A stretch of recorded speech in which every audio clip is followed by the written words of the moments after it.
a lot of us that well, you weren't my generation, but there were those that excelled, and I just wasn't one.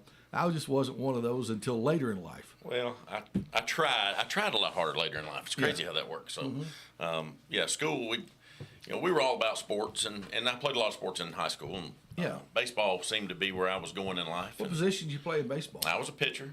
I got drafted by the Pittsburgh Pirates. Did you really? Well, let's talk about that. I that's something about you that I'm not all that familiar with. Yeah, I was. So I went from freshman, sophomore year, I kind of found that I had a pretty good arm. Okay.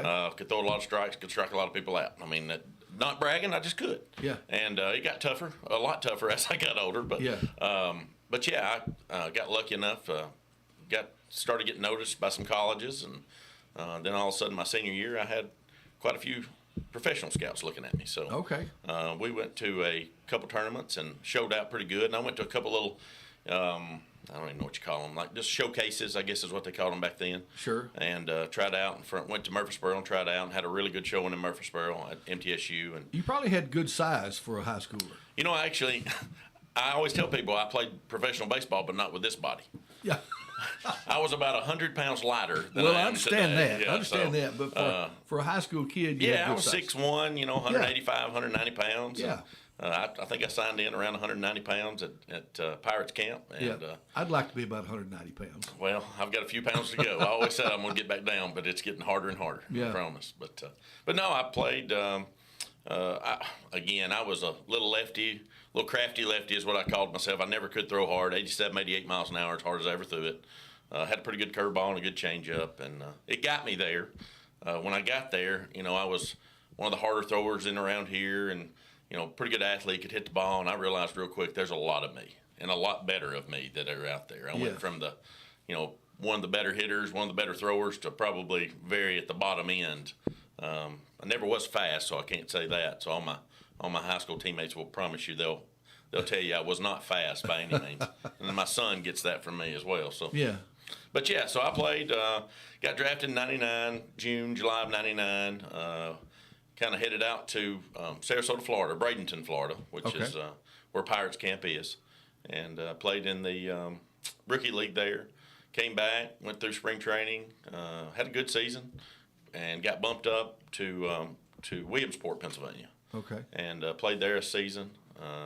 Had a little bit of issues, back issues, not really any arm. I always said I didn't throw it hard enough to have arm issues, but had some back issues, and we had a great draft. I mean, I could go on and on about the people that were in that draft season, the 2000 draft season. Y'all can look it up. It's crazy the major leaguers that came out of the Pirates organization that got drafted in 2000. So there were some big boys. Yeah. I remember Chris Prince, which played for San Diego for years, about 6'10", could throw the ball, just amazing. 2 or 3 of those guys. Wow. So they decided I didn't need to play professional baseball anymore. And I was like, well, I get it. So came home, late 2001, came home. And well, just out of curiosity for me, I mean, I have no idea, but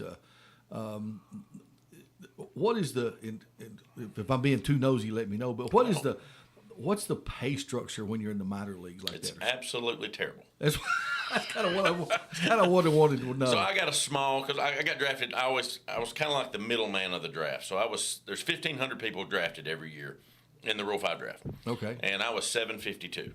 So I was kind of right in the middle. Middle of the pack. I got a small signing bonus. You get a little better coming out of high school because you do have that college option, and they want to mature you at their level instead of going to college for 1 to 3 years. Of course, I was signed with Middle, signed with Vol State and Middle. It was the way you did it back then. So I could go to Vol State and come out next year, but if I went to Middle, I couldn't come out until I was a junior. Okay. So I kind of left my options open. So I signed with both clubs and then wound up taking they threw money at a little broke high school kid. They threw just enough money that I thought, man, that'll be forever money. I won't have to worry about that anymore.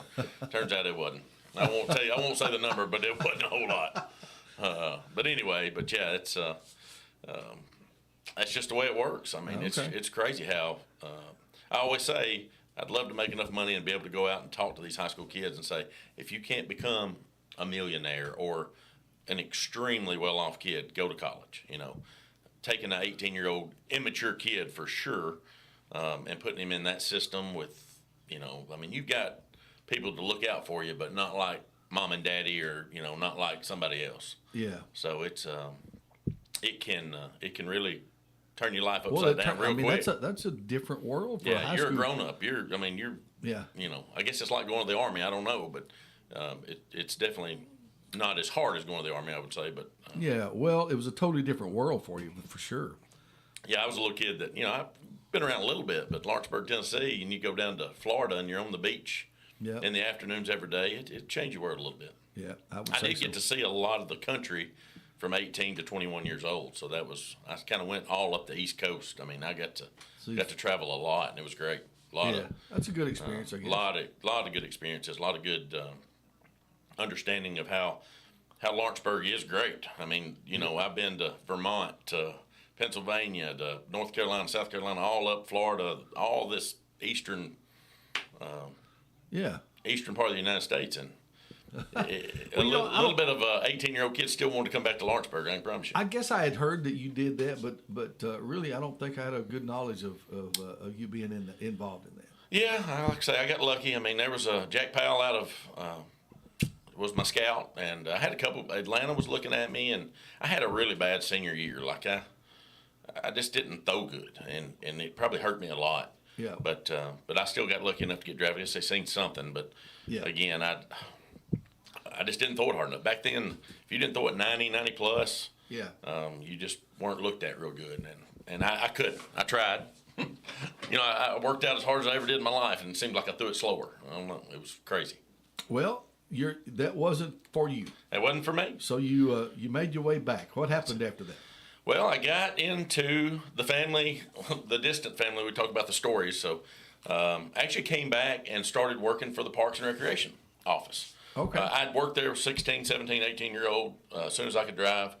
I worked for Donald Mashburn, of course, over in the park system. Yeah. As a kid, lining ball fields, because that's what I did. I love baseball. So I helped build Bobby Brewer Park now. I mean, we did dugouts. I mean, I did a lot of stuff over there.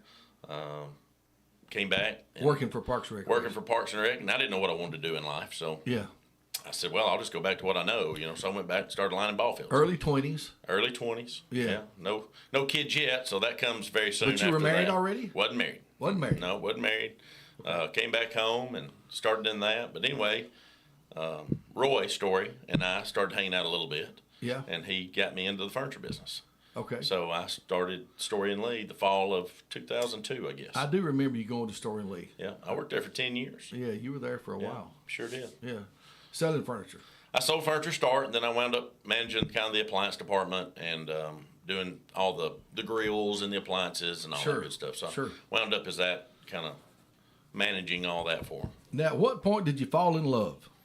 Man, which time? No, I'm kidding. No, in about 2004, I was off at I'd been looking at this girl a little bit. 2004, I was off at a golf tournament. Yeah. I was over in Tupelo, Mississippi, playing in a furniture golf tournament. Well, I got the bright idea. I wanted to call this girl up and say, hey, I'll be back Sunday. Let's go riding around.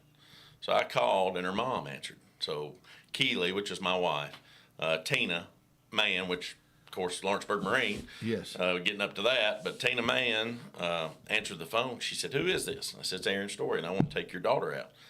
And anyway, she said, well, she's not home right now. I'll have to have her call you. Well, she called me maybe later on that night or the next morning or whatever. So I picked her up, and I had a cool Jeep back then, so we went Jeep riding, and I guess that's where it is. I mean, that's kind of where it started. All right. Well, you may want to explain who your wife is, because a lot of people will know her grandfather. They will. They will know, and probably both of them. It's just crazy. Yeah. So Mr. Mann, E.O. Mann, he owned all the laundry services back in the day, back through here. Uh-huh. But her other grandfather, of course, is Ronnie Killen, R.L. Killen. He started Lawrenceburg Marine. Well, he actually started in his backyard. It's crazy. Keely and I have so many close connections, but we never really knew each other. In high school, we knew who each other was, but we didn't hang out in the same circle. She was actually a couple years older than me in school, and so we never ran in the same circles. And I was kind of an athlete dude over there, and she didn't run with us back then. And anyway, so her grandfather, Ronnie, lived a block away from my grandfather. How about that? And we never knew each other. Yeah. In Summertown, my grandmother, my grandmother's mother, and her great-grandmother lived next door to each other. And we never knew each other. So we always said it's just funny how, and of course, all our families knew each other, but we just never ran in the same circles. Yeah. But anyway, so had a daughter before all that, and Miss Alexa, which she just got married this last weekend. Yeah. So I got one married off this last weekend. Oh, wow. I didn't lose a daughter. I gained a son-in-law, they say, but it seems like I lost a daughter. No, I'm kidding. But no, we just married her off, got her married off over in Pulaski this weekend. And well, good. so wound Congratulations up. to her. Yeah, they're on their honeymoon now, sending pictures and having a big time. So. Well, good deal. Good deal. So life, and you were still at that point selling furniture or part of the sold furniture till around 2008, 7 or 8, and I kind of took off and went another direction in the grill business. Back when the Murray Building started, a little company called Timber Ridge Cookers is what we call them now. Yeah. It was a short-lived thing, but I took a little chance and went over on that and kind of just took over all the grill sales. And we had the deep fryer is basically what it was. I'm sure you've seen them around at the baseball fields or football fields. It's called Timber Ridge Fryers. And we didn't make it through the kind of little recession. So I went and got my real estate license. I think I worked with you a little bit in the real estate. Right. Yeah, in like 07, 08 in the real estate business. I'd kind of forgot over about Realty that. Connection. I'd kind of forgot about that too. Yeah. Went and got my real estate license. Kind of had it a couple years and just played with it. Did it part time, like a lot of people try to do. Of course, you know how that works. Very, very few make it in a real estate business part time. But this was probably and Keely and I had been together 4 or 5 years now. Yeah. I'd been a lot lizard over at Lawrenceburg Marine, is what I call them now. It's lot lizards hanging around. Yeah. Got nothing else to do. You just go hang out and see what's going on. Yeah. Well, I'd always loved boats and went and drove a few. I'd take them, test run them for them, and just hang out. Well, I always tell people I tried to go broke in like 08.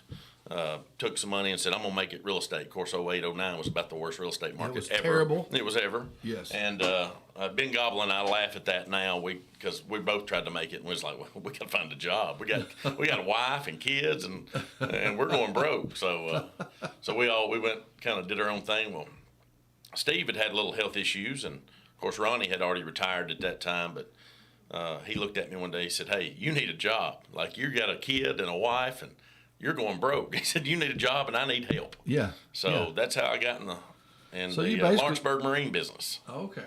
Well, you obviously had a taste of selling. Yeah. Yeah. You had a taste of that with the Story and Lee. You kind of got your feet wet. I've always said that, sales, they get a bad rap. Salespeople get a bad rap. But a good salesperson doesn't try to sell you.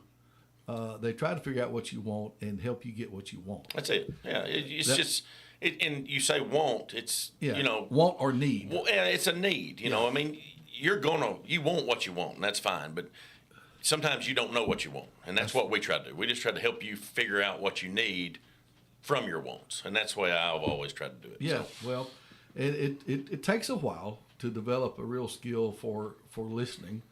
And some would say I don't have that now. No, I'm kidding. No, I'm kidding. My wife says that. Yeah, well, I would say something as my wife says that too. That's what they say. But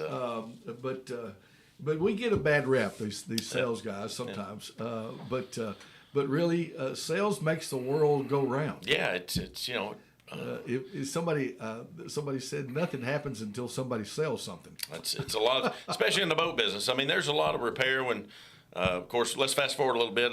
I get in the Lawrenceburg Marine business, and basically I didn't know anything about boats at that time. I mean, I knew how to drive one, knew how to play with one, but I didn't know what made a boat go. But you started out working there. I started out washing boats. I mean, It was, listen, my father-in-law sat me down and said, look, I'm not sure I can afford you. It was still that same time frame where everybody was struggling. It was a little bit of recession, and turns out you don't need a boat.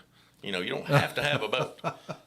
So sales were down, and he did need help though, because he was having some health issues a little bit, and he didn't have anybody to help him. So Right. he said, "Look, I'll keep you on." And I think I started out at a very low salary, and he said, "I'll keep you on as long as I can." Well, I said, "Well, I don't need to get fired, so never been fired before yet, so Yeah. yet." Yeah. But I said, "Yeah," and so I just made it, and I just started digging in and figuring it out. And of course, I had a little bit younger guy experience. I could get on the computers, which they didn't ever really do, and started posting stuff. Back then, you posted stuff on Craigslist. That's where everybody went. It was Craigslist. You Right. find something on Craigslist. So, and I just got in there and started. I'd watch the boats, figure out what was going on with the boats, how to do it, and put it on Craigslist. And all of a sudden, people started showing up and asking for me. Well, Lawrenceburg Marine, let's talk about that in just a minute, because the boat world is not something that I've really ever been involved. Sure. I've never really owned a boat, but a lot of people around here do. And there's events, I guess, and competitions. And, Oh, the bass boat world is bass just, boat world. Yeah, it's crazy. I mean, I'm kind of ignorant to all of that. I really well, am. and So- listen, you better study it 6 hours, 8 hours a day, or I'm virtually illiterate to it because they change so much. You got BFLs and all the new companies that are coming out. There's just so many different tournaments now that people get involved in. And Jeff Stanford and I talk about it all the time. Of course, he wraps a lot of boats over his sign design business, and it's just amazing the different tournaments. Like, what tournament are you in? It's a tournament. Oh, I didn't even know they had that tournament. So there's a bunch of them. Of course, you got the Bassmaster, you got the Elite Series now. That's the big boys, and you've got Major League Fishing, BFLs at local tournaments. You got Tennessee Alabamas. You got local club tournaments, and Waynesboro still has a good club tournament. I'm not real sure if Lawrenceburg's even doing one right now. I know they were in and out. So Yeah. it's crazy. It's crazy. People, but they people flock love to it. them, man. They flock to them. Absolutely. People love it. Yeah. That they're into it. And I've had the privilege of being taken fishing a few times on some good boats. Sure. I'll give you a quick story. We had a church group of guys that decided to go fishing, and I got invited to go with somebody that had a nice boat. Nice to me, Sure. anyway. It wasn't a new boat or anything like that, but it was a fishing boat. We went down, and I had always said this: when you cross the dam down at Joe Wheeler, and about half the time you'll see these guys down there below the dam, and every time I ever go, I go, those people are crazy. I'd never do that. I would never get down there below that dam. Those people are crazy. Well, guess where they took us? Straight to it. Straight there. Yep, you put in at Safety Harbor and you went straight to the dam. That's And exactly. I was like, That's where the big fish are caught. I said, we really gonna go up there? Well, sure enough, and I caught fish, Sure. big time. Oh, it's And when they're moving water down there, it's about as fun as you're going to get. But You get on I went to hook one, and I'm a big guy, and the seat broke, and I fell backwards in the boat with my legs sticking up in the air. One of your story boys was with us on the same boat. I was with Kevin. that had been Kevin. Kevin's Yep. story. Yep. Well, on that same trip, he lost one of the guy's fishing rods. Just went off in the water. It went. Nothing we could do. And he sat on his sunglasses and broke them all to pieces. This was a fiasco of a fishing trip. Oh yeah. But I think I won the trophy for being the most outrageous, because when I fell backwards, it was in the nose of the boat, and heck, I couldn't get up. Yeah. No, listen. I was just watching. There was a TikTok or something yesterday that I was just happened to be on TikTok watching. This guy landed a fish. He didn't land it. He pulled back on a fish, and he ran to the back of the boat for some reason, tripped over the seat, did a somersault flip right into the water, still held onto his pole, and still landed. The guy in the boat landed the fish for him. Yeah. So I mean, it's there's. Bill Dance stories. If you've ever watched Bill Dance's Oh, bloopers, I even love- the best in the industry can go crazy. Love the Bill Dance bloopers. Yeah. And I used to watch Bill. I tell you who else I used to watch fishing shows. I used to like to watch fishing shows. Did you ever watch the old Jerry McGinnis? I didn't watch Jerry McGinnis, but Hank Parker was always a good one for me. Hank Parker. Loved Hank Parker. I always liked to watch Jerry McGinnis because of the way he talked. Yeah. He just had that relaxing talk, Yep. a little music in the background. It was always just kind of a pleasant show. But Jerry McGinnis, I won't forget him. That's it. But Bill Dance, the bloopers. But I was going to ask you about this. It won't make it all about boats, but to me, that's your No, world. I get it. That's your world. That's what puts food on my plate. We won't make it all about boats, but there's boats, and then there's boats. There's boats, and then there's boats. I mean, they're getting and I say it, guys. I mean, I understand I'm in the business, and I have to buy these boats to sell these boats, but it's crazy. I mean, it's just it's getting to where the average guy, and it's not me, it's not the retailers, I promise you. Yeah. It's not the retailers. We're making less money than we used to make on the same boat that cost double. It's just boats have gone outrageous. I mean, you get a lot of stuff on them. There's a lot more stuff to them now. You got these big graphs, the TVs is what a lot of people say. That's what I was going to ask you about, how the technology of boating has progressed. Oh, I keep this one graph. It's a Lowrance graph, and I can't call, but it's on my desk. It's literally right beside me now. That somebody will come in, and they'll start complaining about the price of graphs or the price of electronics or the price of trolling motors, and I keep this graph on my desk just to show them where we came from. Yeah. So the old cartography is what they used to call it. You actually had a roll of paper that you would scan this little area, and then it would print out like the old. It was just a little writer that would write it off. Then you'd tear it off and you'd read it. Yeah. And then you'd have to go back and try to figure it out from there. Well, today you got GPS, you've got 2D sonar, you got side imaging, down imaging, you got all this stuff that basically you can almost see the bottom of the lake. You can see a tree. You can see of course, it's all about shadows and stuff like that, but you can see shadows. Now they've got forward-facing sonar, which lets you look straight out ahead. So if you point at a boat dock, you can see a fish suspended off the side of a pole on a boat dock. I mean, it's crazy. Now that stuff's not cheap, and that drives the price up. That's why these boats are so expensive. But now, is all of that in these tournaments? Is all that stuff legal to fish? Well, legal to use? There's a lot of controversy right now on that. The forward-facing stuff for sure. I think BFL next year is going to ban it. Yeah. So you can't use forward-facing sonar technologies, which is, I mean, I always say this: it makes a bad fisherman good and a good fisherman great. So if you know how to use it, you can and you understand all the things there are to fishing, you can be a really good fisherman with this stuff. Yeah. And I think that's what they're trying to take out. I mean, and it's not my age kids; it's younger than me. It's the kids that are in college now that know how to work a phone or a computer as good as anybody out there.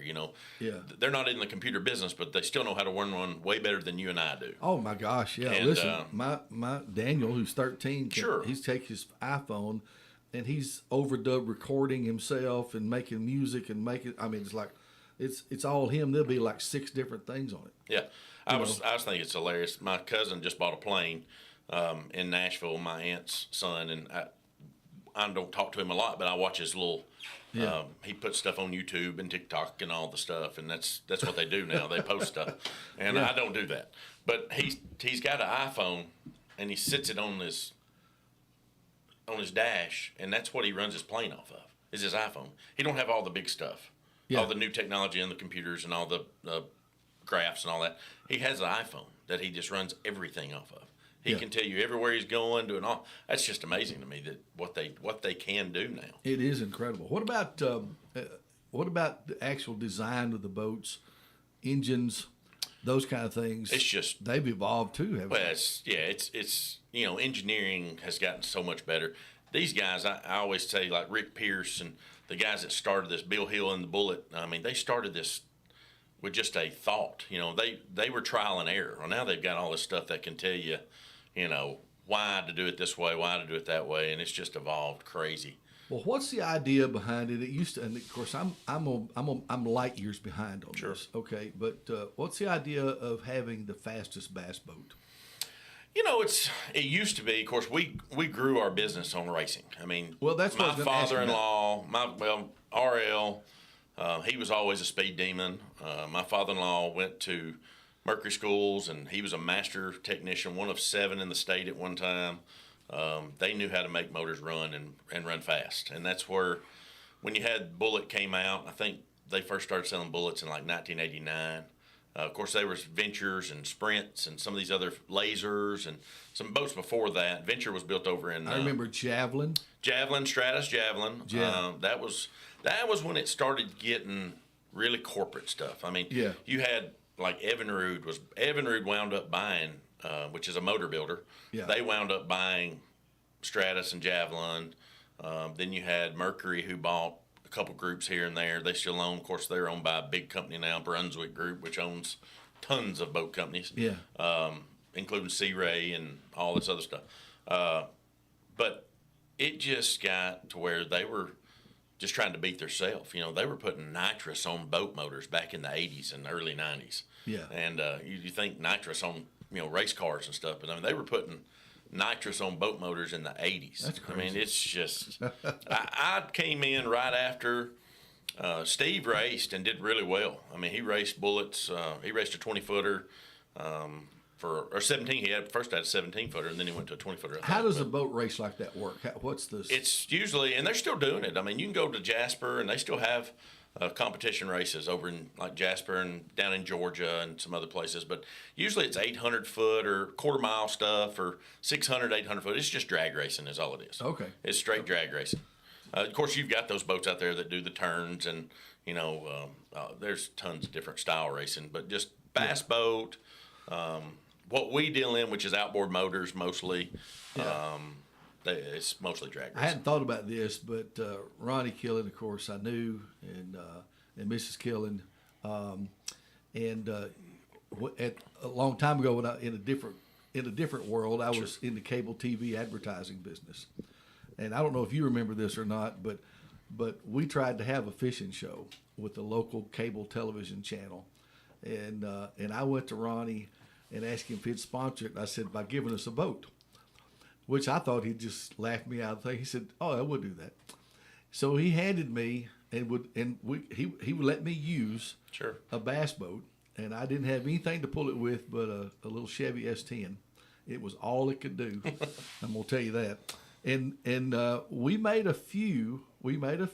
Tried to make, and I knew nothing. I mean, I was just going to try to make a fishing show and make it local. Yeah. And it was awful, but we did it.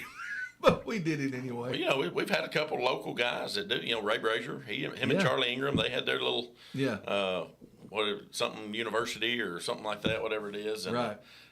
Another guy in town that worked for a parts company, accessory company, is Luke Duncan, which he's kind of went on his own thing now. That's right. So Luke came to me about, I don't know, it's been 7-8 years ago now, maybe 5 or 6 years. Time flies, when you're having fun. But he came, he said, "Aaron, I want to," because I always had used stuff. So, and we would carry anything from 1985, 1988, 90 stuff, all the way to 2015, 16 new stuff, right. back then. And he said, "Hey, I want to do this show. I want to take it out. I want to take these pro fishermen out, and I want to take them out and go back to what it used to be." So we had a little I had a 15-foot Bumblebee. Oh, yeah. And I mean, this little thing was like a Pro 150 or something like that. Right. And won't go too crazy, but Luke they just died. Like, he took, which everybody knows him around here, is Gerald Swindle. Gerald he's G-Man. I mean, he's big time on the fishing network and all that stuff. But he took Gerald or one of those guys like that on it, and it was just comical to watch them try to move around in this 15. Of course, they're all 21-foot boats now, 250s. I think this thing had like a 90 or a 115 on it, or maybe even a 70. Maybe it had a 70 on it. Yeah. So they're filming each other going down the lake, and it's just comical. He did that 2 or 3 times. He took out a little bullet and a little 17-foot bullet that just, I mean, they were terrible. In today's world, they're terrible to fish out of, but back then, that's all they had. Yeah. I mean, RL, he'd tell me he had a 15-foot Venture or whatever they had back then, and man, they just thought it was what you're supposed to fish out of. Well, now they're barges. I think what we had was a Javelin. It was a used one, of course. It was one he had, and but everything worked on it. I mean, it was. He sold a bunch. They sold a bunch of Javelin. Of course, Bullet's kind of how they got on the world. We're called Bullet Country down here just because Ronnie Killen sold, and Steve and all the guys there. They sold a bunch of them, and they were fast bass boats. I mean, they went. Depending on horsepower, they could push up in the 90s pretty easy. Wow. So a lot of fun on the water, huh?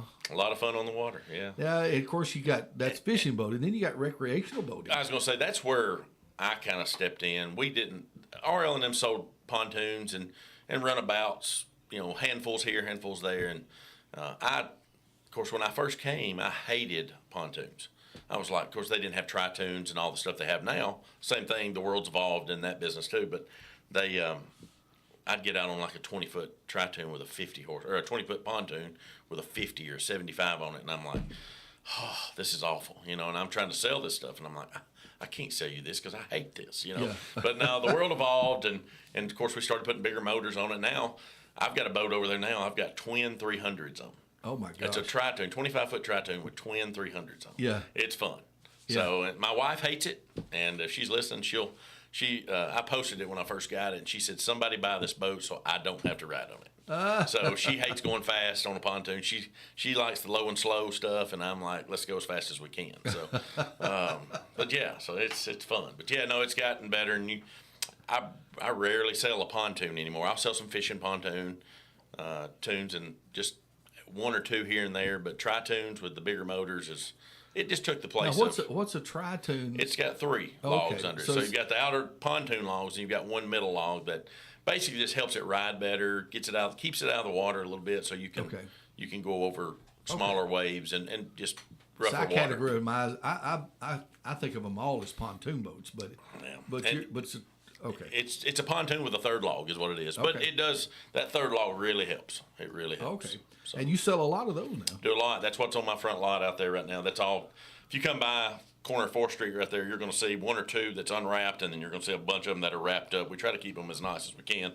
I don't have. I remember, of course, I'll talk about my competitors a little bit. Jayco's old Jerry said back in the day, I'd always listen to their show. He was on the show in the morning. Oh, He'd yeah, say, yeah. We got all these old buildings and they're all paid for, but he said, sometimes they leak, sometimes they don't, So I don't have enough showroom to put, and I don't have the money to put in to these super nice buildings, so they get to sit outside a little bit. I So, understand. But, I understand. Wow. Well, at the one that I've always thought I would enjoy a pontoon that would be kind of, and I think they make such a thing. This combination of a pontoon and fishing. They do. Yeah, I've got one on the shop right now. I've got a couple of them right now. And they still sell. I mean, they 20-footers with 20-foot boats with 90 horsepowers on them, 115, something like that. Yeah. Got two fishing seats on the front. And they've got a little trolling motor on them, and they're nice. I'm beyond the need for speed anymore. Yeah. Well, I'm too old for that anymore. I'm getting older, but I'm still not over that. That's Steve. When I first started in the boat business, Steve took me out on a. And it was funny because it takes a skill to drive some of these things. I mean, when you get up past 70, 75 miles an hour, you got to learn how to drive them. So one of my funniest times is when Steve takes me out, and we've got this. It's probably a 21-foot bullet with a 250 on it. It's not that fast of a boat, but it is a fast boat, 82 mile an hour boat. Yeah. So we're driving. He shows me how to drive it, and we get up. He says, "All right, your turn." He gets over there, and I start driving it. Of course, that thing's just washing all over the place. I feel like I'm going to wreck within 5 minutes. Yeah. Well, we go down the lake 2 or 3 times, and I get a little better, and I get it up to like 74, 75 miles an hour, and he's got it at 82, 83 already, and I'm 74. I said, I think I got it. He said, it don't feel like it over here.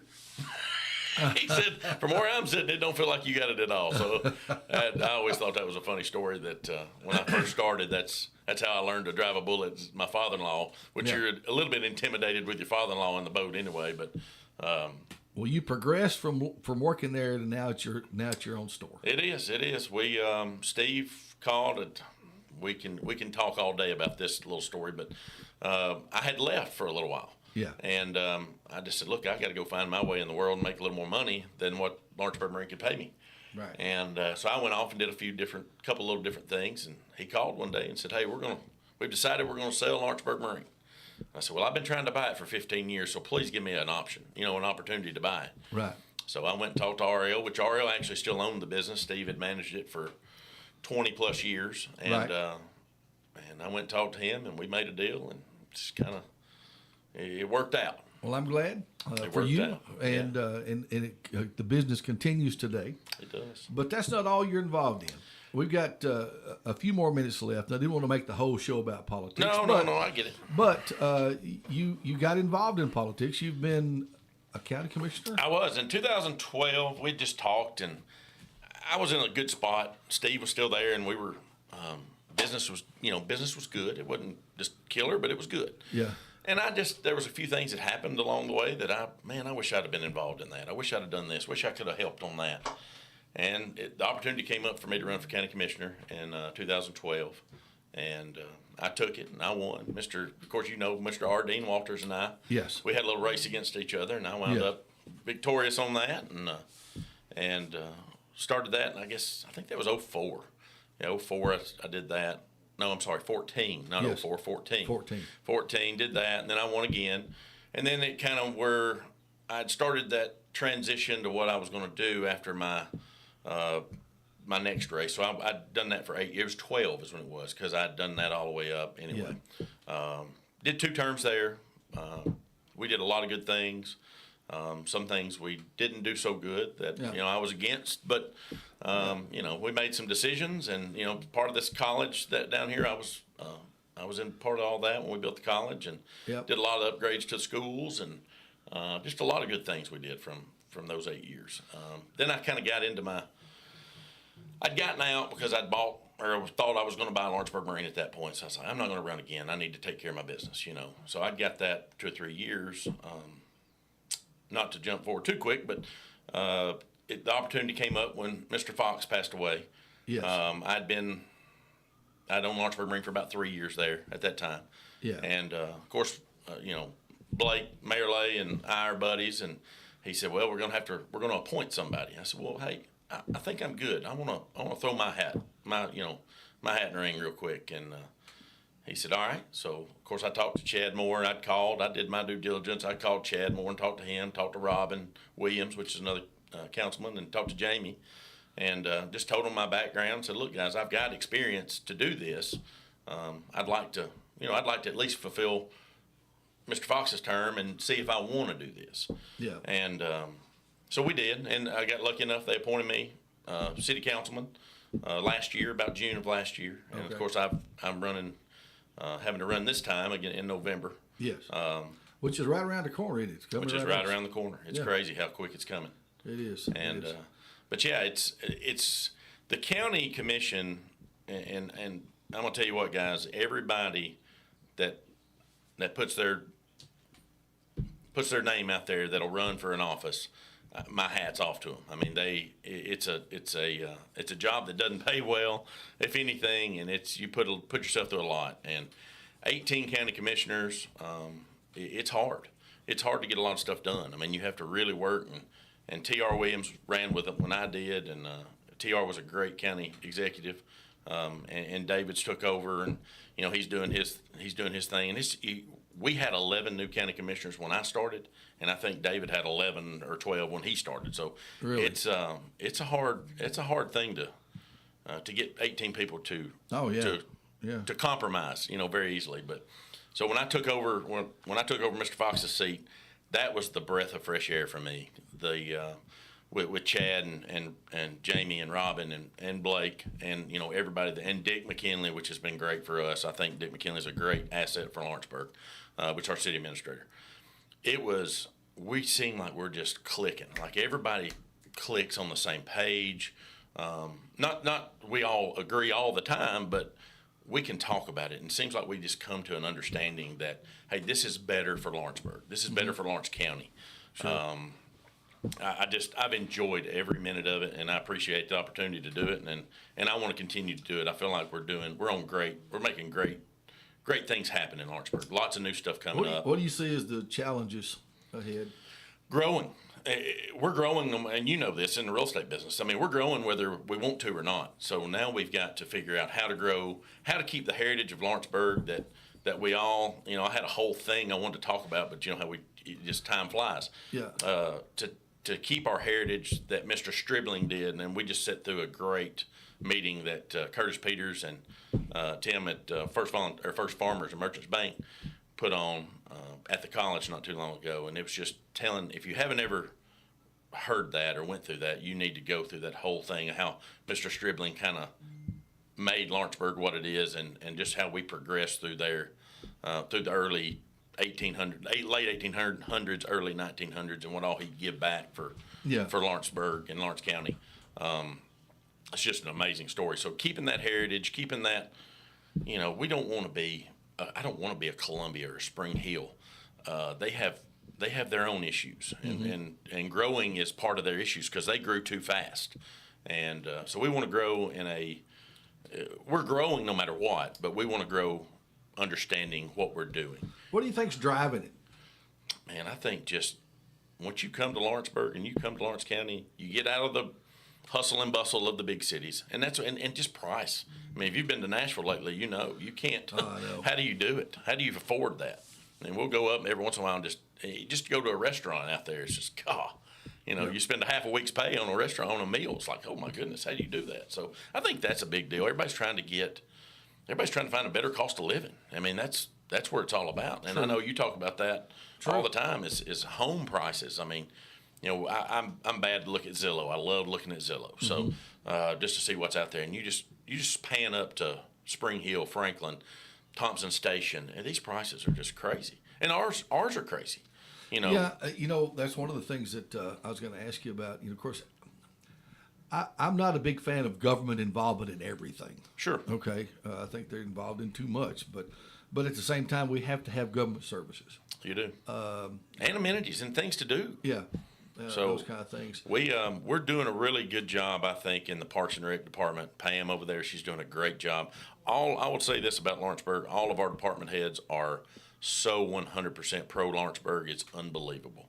You got Jerry at Parks and his little department. You got Gary Wayne. You've got Pam. You've got all these guys that, man, they work together so good, and it's amazing how they just come together and help each other out and do what needs to be done.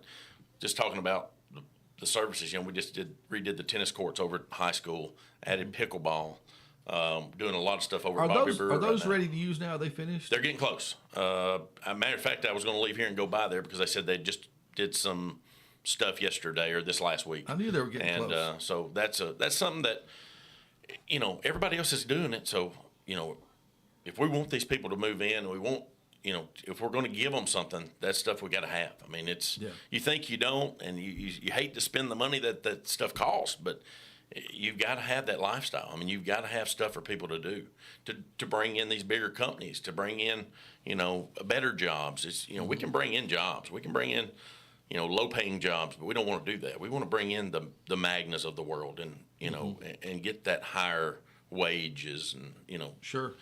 And better quality of life. So. Yeah. Well, we love our life here in Lawrenceburg. I know you do. We born and raised here, and families here, and but we're seeing a lot of folks coming from different parts of the country that have discovered Lawrenceburg. That's it. Of course, I'm in the business to see a lot of those folks, as you are too.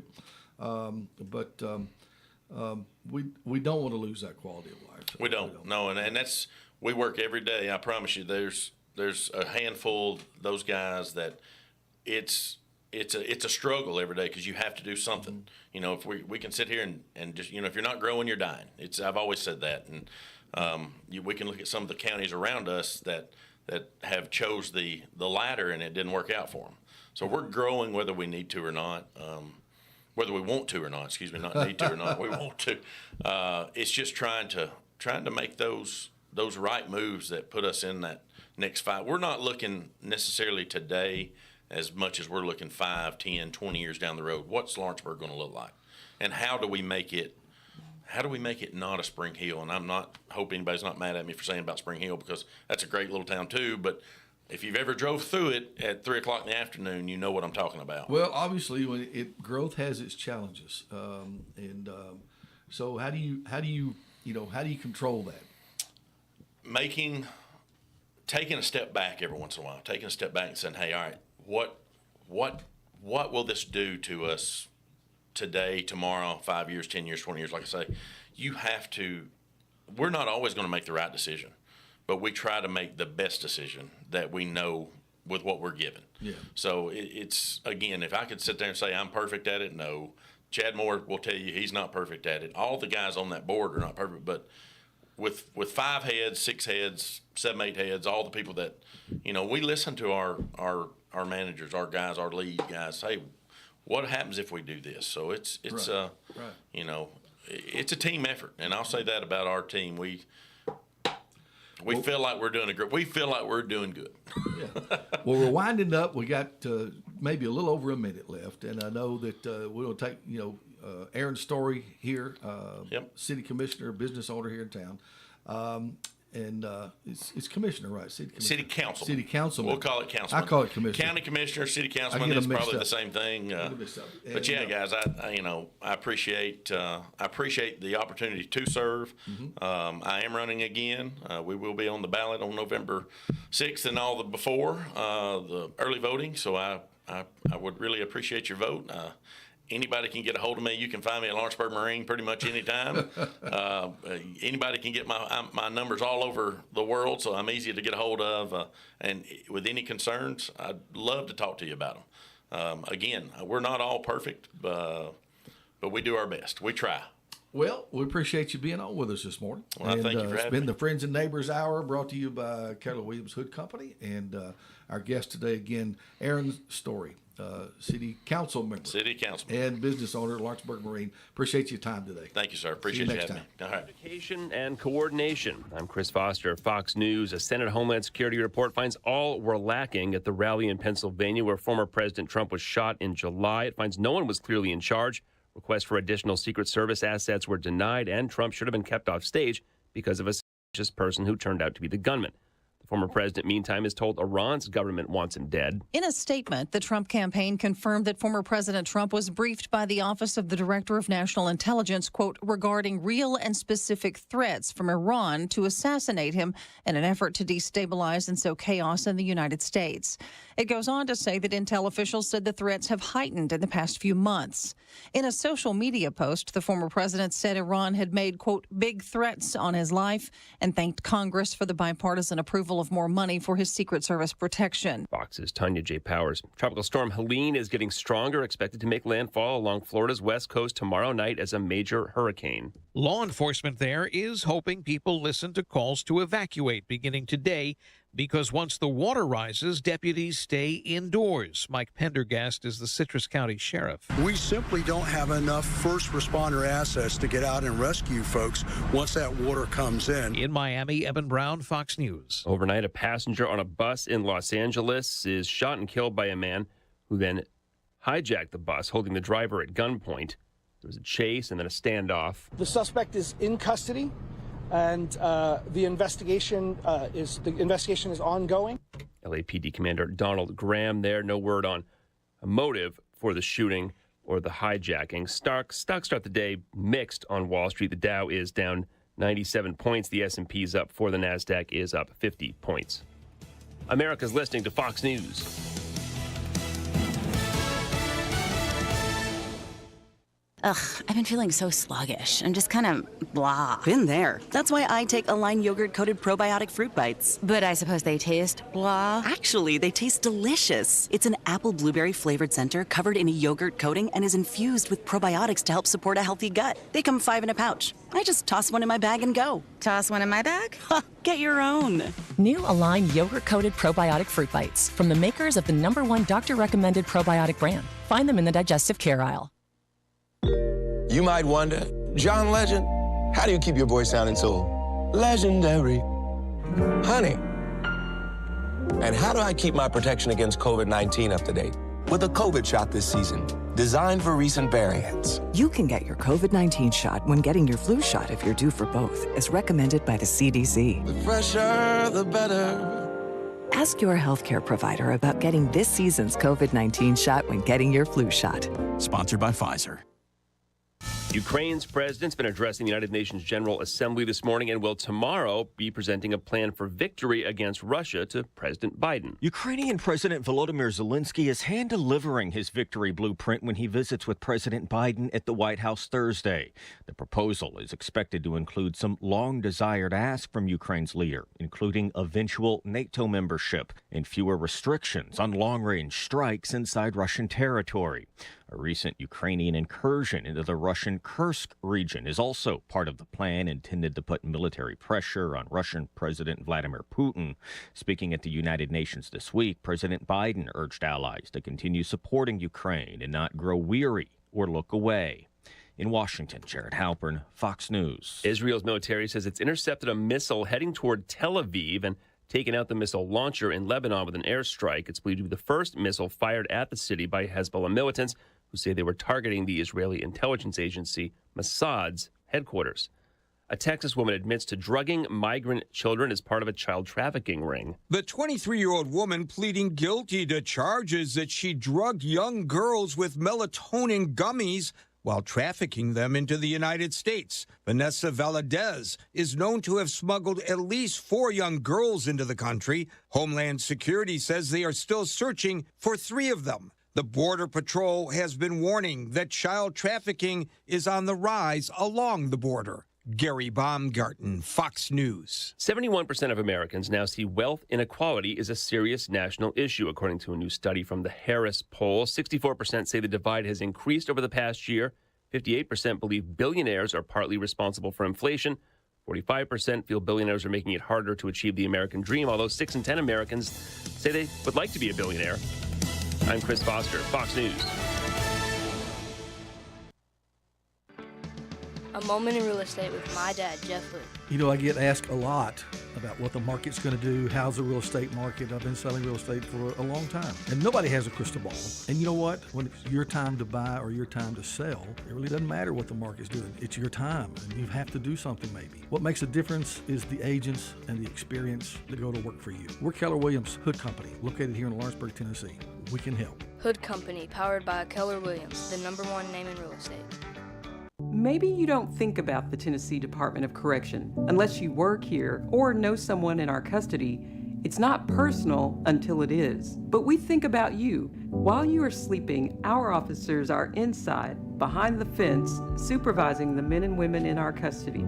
It's not an easy job, but we are committed to making Tennessee a safer place to live and raise our families, because this is our home too, and it is personal to us. Sponsored by Tennessee Department of Correction.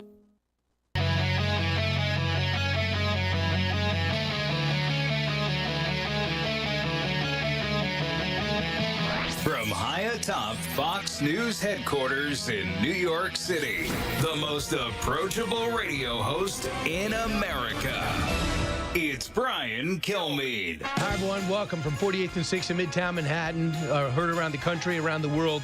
Brian Kilmeade Show coming your way. We just saw President Zelensky speak at the UN, on the floor of the UN at the General Assembly, talking about what they're fighting brilliantly and hard, but they think the Russians are looking to take down their energy structure, and they have reports that they're looking to bomb out their nuclear power plant. Can you imagine that? All of Europe's going to be affected. That's what I'm talking about. You can pretend that, well, I don't even know where the Ukraine is. I don't know any Ukrainians. Maybe Russia's got a point. Is anyone here sober enough to understand that when a country invades another country unprovoked and wants to carve everyone up, take them all hostage, put their leader in charge, and say historically, dating back 250 years, this country belongs to us, that's not okay? The last time Napoleon tried that, didn't work out. You know who else tried that? Hitler tried that, didn't work out. We swore it would never happen again. And now there's some people in this country who believes we should just let it happen. I don't. General Jack Keane standing by. I'm going to get his opinion on the state of that war, as well as the astounding turns of events in the Middle East. Matt Walsh has got a great movie out. It's number 4 in the country. Am I a Racist? It just mocks this whole political correctness. But before we go any further, let's get to the big 3. Now, with the stories you need to know, it's Brian's Big 3. Number 3. Kamala Harris just held a rally in Madison, Wisconsin, and I am told by a whistleblower with direct knowledge of the situation that Secret Service says that Trump should not and could not have a rally in Wisconsin because Secret Service could not protect him and adequately staff it. That's stunning. That's Josh Hawley, the senator from Missouri. Assassination investigation. Details come out of the House investigation, the Senate investigation. It's indeed worse than anyone thought. What we still need to know, and is Trump safe now with Iran bragging that they still want him assassinated? Number 2. As much as I love the job, I love my country more. I decided after 50 years of public service, it's time for a new generation of leadership. Some things are more important than staying in power. Right, believe me, he wants to stay in power. They didn't let him. They took all his power away. Biden addresses the UN and cites his foreign policy success. I don't see it. We'll discuss it. Number 1. I've been very clear. I think we should eliminate the filibuster for Roe and get us to the point where 51 votes would be what we need to actually put back in law the protections for reproductive freedom. And with that, you lose a lot of moderate votes, including some prominent senators like Senator Sinema and Senator Manchin, no longer endorsing Kamala Harris, who will blow up normalcy and an institution in the Senate if she, in fact, wins, gets the Senate, and does just that, including packing the court. Well, first things first, the world is here, 140 leaders at least, prime ministers and monarchs. They all want to give their moment, to have their moment to talk about the world as they see it from their perspective. General Jack Keane joins us now, chairman of the Institute for the Study of War. General, what do you think Zelensky wanted to accomplish here today? This is the diplomatic side of his brain. Well, I think he wants everybody to understand that this war is not stalemated, and they're fighting for their life here. And they've got a lot of fight left in them. And certainly the Operation Cursed, invading Russia, first time since World War II, is evidence of that. The tough defense that they're putting up in the Donbass region, Russia is incurring tens of thousands of casualties there, a significant loss of equipment as well, which is pushing Putin to another mobilization that he doesn't want to do because he doesn't want domestic pushback. So this war is not over. It is protracted unnecessarily.